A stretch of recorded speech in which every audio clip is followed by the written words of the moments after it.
জান্নাতকে সুসজ্জিত করা হয় এই রমজানুল মুবারকে। রমজান একটা গুরুত্বপূর্ণ মাস। শয়তানও এই মাসে রাস্তাঘাটে চলাফেরা করতে পারে না, শয়তানও রোজাদারের কাছে চান্স পায় না। বাস্তবিক রোজাদার যারা, বাস্তবিক কোরআন প্রেমিক যারা, এদের কাছে শয়তান প্রশ্রয় পায় না, শয়তান এদের কাছে প্রশ্রয় পায় না। হাদিসে পাকের মধ্যে আসছে, আব্দুল্লাহ ইবনে আব্বাস রাদিয়াল্লাহু তাআলা আনহু থেকে হাদিস বর্ণিত, আন ইবনে আব্বাস রাদিয়াল্লাহু আনহু আন্নাহু قال قال النبي صلى الله عليه وسلم إن الجنة لتزين من السنة إلى السنة لشهر رمضان। আব্দুল্লাহ ইবনে আব্বাস রাদিয়াল্লাহু তাআলা আনহু থেকে হাদিস বর্ণিত, নবী আলাইহিস সালাতু ওয়াস সালাম ইরশাদ ফরমান, নিশ্চয়ই জান্নাতকে সুসজ্জিত করা হয়। ইন্নাল জান্নাতা লাতুযায়্যানু মিনাস সানা ইলা সানাতি লিশাহরি রমাদান। কয় এক বছরের জন্য জান্নাতকে সুসজ্জিত করা হয় রমজান মাসে। সুবহানাল্লাহ বলুন। এক মাস ব্যাপী রমজানকে সুসজ্জিত করা হয়, জান্নাতকে সাজানো হয়, জান্নাতের সৌন্দর্য বৃদ্ধি করা হয়। ওয়া ইন্নাল হুরাল আইন লাতু যায়্যানু মিনাস সানাতি ইলাস সানাতি লিশাহরি রমাদান। আর জান্নাতের যে হুর ও গিলমান আছে, হুর জান্নাতের সুন্দরী রমণী, যে পুরুষদের জন্যে, মুমিনদের জন্যে, রোজা প্রেমিকদের জন্যে, কোরআন প্রেমিকদের জন্যে জান্নাতের মধ্যে যে হুর আল্লাহ পাক বরাদ্দ রাখছেন, সেই হুরদেরকেও সুসজ্জিত করা হয় এক মাস ব্যাপী এই রমজানে। সারা বছরে এদেরকে সুসজ্জিত করা হয় রমজানে, ইচ্ছা মতো সাজানো হয়। তাহলে কয়টা জিনিসকে সাজায় আল্লাহ রমজানে? দুটা জিনিসকে। এক নাম্বার সাজায় আল্লাহ পাক জান্নাতকে। সেরকম ডেকোরেশন দেখবেন বিয়ে বাড়িতে বা অনুষ্ঠান হইলে আমরা বাড়ি ঘরকে সেরকম সুসজ্জিত করি, সেরকম সাজাই, ফুল লাগাই, বাতি লাগাই, কত কিছু লাগাই, বাড়ি ঘর সেরকম ঝাঁকানাকা পরিষ্কার পরিচ্ছন্ন, লাল গালিচা বিছায়া দেই ভিআইপি মেহমান আসলে। আল্লাহ পাক বলেন, কোরআন প্রেমিক যারা হবে, রোজা প্রেমিক যারা হবে, এদের জন্য আমি এই রমজান মাসে ইচ্ছা মতো আমার জান্নাতকে সাজায় দিই। সুবহানাল্লাহ। আরো আসতে বলেন। আল্লাহ পাক সেরকম জান্নাতকে সাজায় দেন জান্নাতে রমজান মাসে। পাশাপাশি দেখবেন বিয়ে শাদী হইলে, আমার আপনার মেয়ের বিয়ে হইলে আমরা কি করি? মেয়েদেরকে বিয়ের দিন তৌফিক থাকলে আল্লাহ মাফ করেন, ভালো পার্লারে নিয়া সেরকমভাবে সাজাই। সাজাই কি না? পার্লারে সাজাই অথবা বাসায় সাজাই, যেখানেই মোটামুটি মেয়েকে ভালোভাবে সাজাইবার চেষ্টা করি। সাজারের পরে তাকে সেরকম ঝাঁকানাকা পোশাক পরিধান করাই, সুসজ্জিত করাই। মেয়েকে সাজানো হয়, বাড়িকে সাজানো হয়, এই দুইটা জিনিসকে সাজানো হয় অনুষ্ঠান হলে আমাদের দেশে। আল্লাহ বলেন, আমিও রমজান মাসে গোটা জান্নাতকে সাজাই আমার বান্দাদের জন্যে। এক নাম্বার সাজাই বাড়ি, জান্নাত। দুই নম্বরে জান্নাতে আমার কোরআন প্রেমিক, রোজা প্রেমিক যারা, এরা যে জান্নাতে ঢুকবে, ঢুকলে তো জান্নাত দেখবে, আর কি দেখবে? জান্নাতে হুর দেখবে। স্ত্রী হিসাবে যে হুর থাকবে, আল্লাহ বলেন আমি এদেরকে সুসজ্জিত করে দিই, আমি এদেরকেও সাজাই, এদেরকে আমি সাজাই। তাহলে আল্লাহ তাআলা কি সাজান? জান্নাত সাজান, আর জান্নাতের রমণী হুরদেরকে সাজান এই রমজানে। জোরে জোরে কোন সুবহানাল্লাহ। দুটা জিনিস সাজগুজ হয়ে গেল। এইবার জান্নাত আল্লাহ পাকের দরবারে কি দোয়া করে? জান্নাত তো সাজানো হয়ে গেল, এই জান্নাত আল্লাহ পাকের কাছে বলতেছে, ফাকালাতিল জান্নাহ قالت الجنة اللهم اجعل لنا في هذا الشهر من عبادك سكانا। জান্নাত আল্লাহ পাকের দরবারে দোয়া করে, আল্লাহ আপনার খাস বান্দা যারা, এদের জন্য এই জান্নাতটা আপনি মেহেরবানি করে রিজার্ভ করে দেন।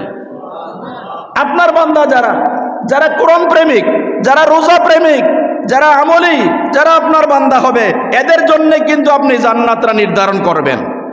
বেনামাজিদের জন্য না, বেআমলিদের জন্য না, যারা আপনার বন্দিগি করে না, যারা আপনার গোলামি করে না, জান্নাত আল্লাহ পাকের কাছে এই জাতীয় মানুষগুলোকে লাইক করে না, চায় না। জান্নাত আল্লাহর কাছে দোয়া করে, আল্লাহ যারা আপনার বান্দা, যারা কোরআন প্রেমিক, যারা রোজা প্রেমিক, যারা আমলি, আল্লাহ এরকম বান্দাগুলোকে আমি জান্নাতের মেহমান বানায়া দেন, আমি জান্নাতের মেহমান বানায়া দেন। যারা কোরআন প্রেমিক হবে, যারা রোজা প্রেমিক হবে, রমজান প্রেমিক যারা হবে, এদের জন্যে আল্লাহ পাক আপনি জান্নাত রিজার্ভ করে দেন। জান্নাতের দোয়া চলতেছে, বেহেশতের দোয়া আমাদের জন্য হোক, এটা আমরা চাই কিনা?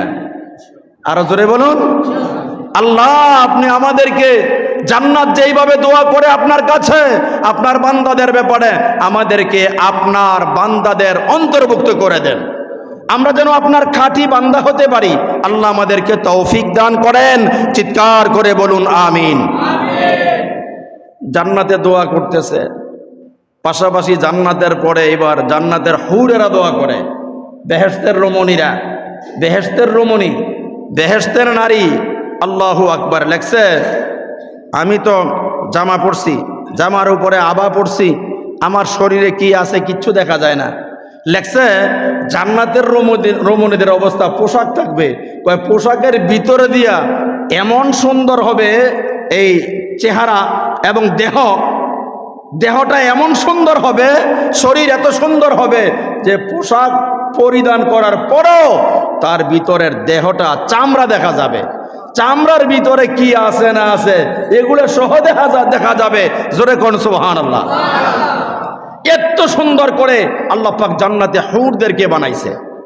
দুনিয়ার সুন্দরী মেয়েদেরকে দেখলে বারবার চোখ পড়ে যায়, এই সুন্দরী মহিলা, এই সুন্দরী নারী, এই সুন্দরী রমণী কি সুন্দর, এর চাইতে হাজারো গুণ, এর চাইতে কোটি গুণ সুন্দরী বেশি জান্নাতের হুরেরা। জোরে কোন সুবহানাল্লাহ। এত সুন্দর করে আল্লাহ পাক বানাইছেন। গালেবানে কিতাবে লেখছে, জান্নাতের হুর যদি কনিষ্ঠ আঙ্গুলের নখটা যদি আপনার উপর থেকে নিচে জমিনের দিকে নখ শুধু দেয়, ছোট আঙ্গুলের নখটা, নখ এই হুরের জান্নাতি রমণীর দেহের, হাতের ছোট্ট আঙ্গুলের ছোট্ট নখ, এই নখটার সৌন্দর্য এমন বৃদ্ধি হবে, এরকম সূর্যের তাপ তার কাছে ফেল হয়ে যাবে, সূর্যের আলো তার কাছে ফেল হয়ে যাবে। তো নখটা যদি সূর্যের আলোর কাছে ফেল হয়ে যায়, নখের কাছে যদি সূর্যের আলো ফেল হয়ে যায়, তাহলে বোঝেন নখওয়ালা কত সুন্দর। সুবহানাল্লাহ বলবেন না? আল্লাহু আকবার। এত সুন্দর আল্লাহ পাক জান্নাতের মধ্যে হুর রেখে দিয়েছেন আপনার আমার জন্য। আল্লাহ আপনি কবুল করেন। চিল্লায়ে বলুন আমিন। আর জোরে বলুন আমিন। হুরদেরকে সাজানো হয়েছে, পোশাক পরিধান করানো হয়েছে, ঝাঁকানাকা ভাবে সেরকম তৈয়ার করা হয়েছে। এখন হুরেরা একা একা ভাল লাগে না, একা হুর মানানসই না। আল্লাহ বলেন, ওয়া খালাকনাকুম আজওয়াজা, ও দুনিয়ার মানুষ আমি আল্লাহ তোমাদেরকে জোড়া জোড়া বানাইছি। একা থাকা, পুরুষও একা থাকতে চায় না, রমণীও একা থাকতে চায় না। আল্লাহ বলেন আমি জোড়া জোড়ার মধ্যে বরকত রেখা দিছি। জোরে কোন সুবহানাল্লাহ। জোড়া জোড়া। এখন হুর একা একা থাকতে ভালো লাগে না, আল্লাহ পাকের কাছে দোয়া করতেছে। আল্লাহর কাছে দোয়া করে, কি দোয়া করে? ক্বালাত ওয়া ইয়াকুলনাল হুরুল ঈন, জান্নাতের মধ্যে যেই হুর থাকবে, জান্নাতের রমণী, ওই হুর আল্লাহ পাকের কাছে বলবে, আল্লাহুম্মা জাআল লানা ফি হাযা আশ-শাহরি মিন ইবাদিকা আজওয়াজা, আল্লাহুম্মা জাআল লানা ফি হাযা আশ-শাহরি মিন ইনদিকা আজওয়াজা। আল্লাহ, আমাদের জন্য করে দেন এই মাসেই আপনার বান্দা যারা, এরা যেন আমাদের জোড়া জোড়া হয়ে যায়। তার মানে ওই হুররা জান্নাতের মধ্যে আল্লাহ পাকের কাছে বলবে, সুসজ্জিত হওয়ার পরে, সাজানো গোছানোর পরে জান্নাতের হুরেরা নিজের দিকে তাকাবে, দেখবে অনেক সুন্দর লাগতেছে। এখন এই সুন্দরের তো মূল্য মর্যাদা কেউ বুঝবে না। যার জন্য সাজানো হয়েছে, যার জন্য এরকম করা হয়েছে, তিনি আসলে এই সুন্দরের কদর হবে। সুতরাং একা একা ভালো লাগে না। সুসজ্জিত হওয়ার পরে আল্লাহর কাছে বলতেছে, আল্লাহ, আমি আপনার কাছে এই মাসে দোয়া করতেছি, এই রমজান মাসে দোয়া করি, আপনার বান্দা যারা হবে, খাঁটি বান্দা যারা হবে, কোরআন প্রেমিক যারা হবে, রোজা প্রেমিক যারা হবে, রমজানের পাগল যারা হবে, কোরআনের পাগল যারা হবে, আল্লাহ এরকম খাঁটি বান্দাদেরকে আমাদের জন্য বরাদ্দ করে দেয়।